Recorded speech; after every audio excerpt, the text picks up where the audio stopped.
What up YouTube, Salvador Briggman here. Welcome back to the Crowdfunding Demystified YouTube channel. On this channel, we talk about crowdfunding, raising money, how do you actually smash your goal on Kickstarter, how do you do really well on Indiegogo, and also how do you raise money for a business. And today, I want to talk about 2019. Should you launch a crowdfunding campaign for your business in 2019?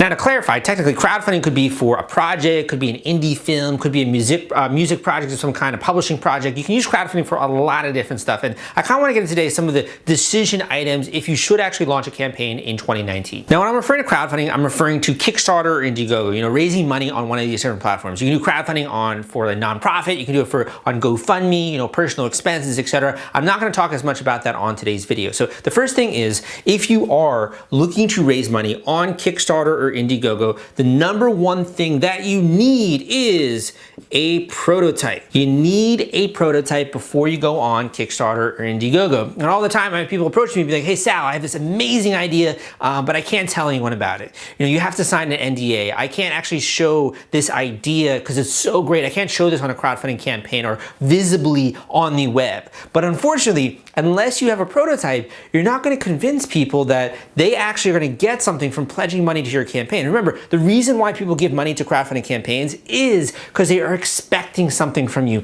They're buying into your rewards. They're not only supporting you, but they're also kind of pre-ordering your product. So you need a prototype if you want to actually do crowdfunding in 2019. The second thing that you're going to need, and I talk a lot about this in my book, the Kickstarter Launch Formula, the second thing that you're going to need is you're going to need an actual plan for manufacturing and creating your product. Manufacturing it can be a little bit complex. Setting up that supply chain so that when someone actually buys your product, you can deliver on that. They'll get a package on their front door. That is a science. You have to learn a little bit about manufacturing and how it works, the best countries to go to, the costs involved in shipping and reward fulfillment. So I talk about the costs that go into a crowdfunding campaign in the Kickstarter Launch Formula.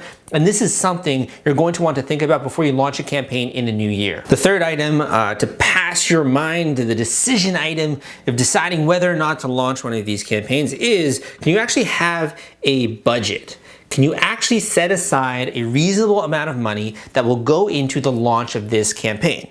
And I'm not just talking about, having a budget in terms of creating that initial prototype or a budget in terms of your video. I'm also talking about the marketing aspect of your project. So you're gonna wanna have a budget that you've set aside for the actual video, for creating the prototype, for being able to get the word out there, for the PR component or influencers, depending on the category you're launching in. It might apply a little bit more to you than some other people out there, but you're going to want to have a budget for things like marketing, but also for hiring coaches like me to help you with this. You're only as good as the team that you assemble around yourselves. You can only do so much by yourself, but also you're just limited because you haven't done a campaign before, and you can educate yourself as much as possible doing these YouTube videos or reading books or podcasts, all that kind of stuff, which I urge you to, but at the same time, it really helps to have the eye of a trained and seasoned veteran on your project. My fourth tip for you, if you're considering crowdfunding in the new year, is to study examples. I know this seems kind of rudimentary or elementary, but you'd be surprised by the number of people who approach me. We're having a great conversation, they're giving me all the deets on their project, and we're getting into how we might market that and strategically how to get the word out. But then I ask okay, so have you checked out any campaigns that are similar to yours? Or have you looked at the category where you're launching in and gotten a feel for how much money they're able to raise? And more often than not, the answer is no. So people like me or agencies in the industry, well, yes, we can drive traffic and pledges to your project. At the same time, you have to be reasonable. If no one in your category with your type of products has raised $5 million on Kickstarter before, it's probably really unlikely it's going to happen with your project. At the same time, if you have lots of other examples of entrepreneurs raising six figures in your category or with a similar type of product, that's a really good indication that this could be a critical opportunity for you in the new year. The fifth thing that I want to mention, and I think this should be on your radar for a few key reasons, but the reason why I want to share some of these tips tips with you is that they kind of help with just the failure rates that we see on Kickstarter. So for example, if you fail to create a prototype, you're not going to convince anyone to actually support your project. If you don't do manufacturing right, you're going to have a lot of angry backers. If you don't have a budget, you're probably not going to get enough traffic to actually accelerate your project and make it so that you have people funding you on a regular daily basis. The same thing with studying industry examples. If you set unrealistic goals, if you don't know how to actually do and assemble one of these campaign pages or assemble a really interesting and compelling reward tiers, you're not going to be able to follow through. And the next one is the final one, is I really want you to think about which platform is best for you.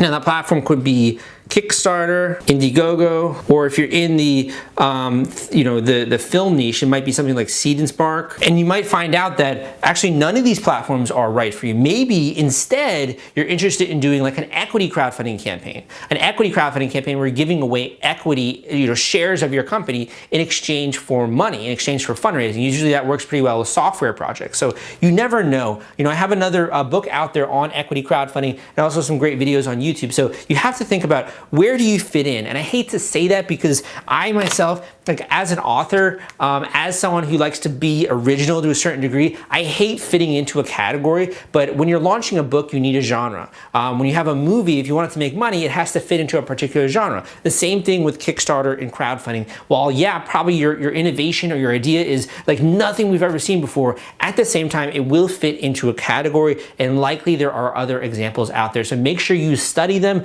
do your homework, and read up on it. I really am privileged to be able to have this job, to be able to work with such innovative entrepreneurs and people who have come up with incredible ideas that change people's lives. Yeah, I think it's always cool when you think of like 2 degrees of change. Like the first degree, you're changing an individual's life, an entrepreneur or a business owner. They go from having a 9-to-5 job, then being able to do their business, a comic book, or produce a board game full time. And that's so freaking cool. But then you think about it even a layer deeper, where those individuals are servicing customers, and to think that in a very small way, I've been able to impact thousands of people through them. That just makes me want to come to work every day. It makes me so enthusiastic and passionate to share free education with you. If you would like to work with me in any capacity, I'll share some links down below. You can check out more about me, but also you can book like an individual coaching session with me. We can get to the sort of the root of what you have to do if you want to see success this year and you want to become one of those success stories that come on my podcast, the Crowdfunding Demystified podcast. With that show alone, which is on iTunes, Spotify, Stitcher, I produce some of the videos also here on YouTube.